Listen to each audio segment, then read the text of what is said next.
raina ine miki so na gaske hasken mai ido na gimbiya jamila.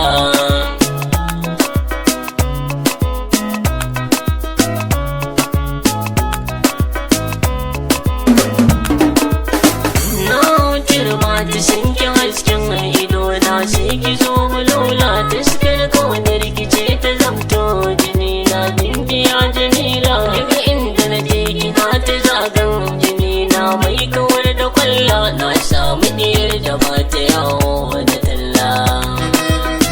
Yawo na zubin ta bilu shi za na kalla mai kawar da kwalla.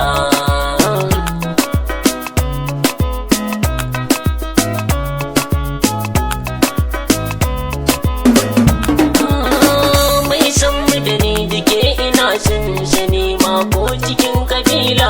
Ranar auren mu zan adona da hula in sako galila. Insha Allah zan rogo ga Allah mun wuce jalala. Da ni da jamila mun kasance a daula. Domin yi fitan da san biyano da zalla sai mu goda Allah.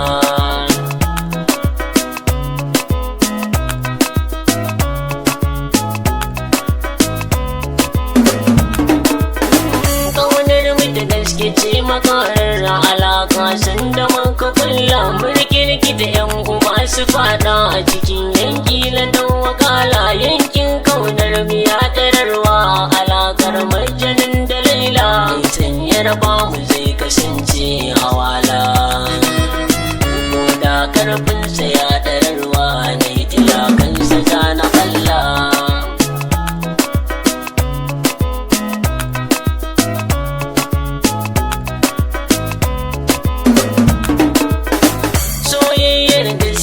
Tana kan tafarkin sahibul fadila. Angon su Khadija baba gatan batula mai tsayar da sallah. Yancin kowa mutum hada har da aljan mai cikar jamala. Ku biyo koyin biyarsa angon su ramla.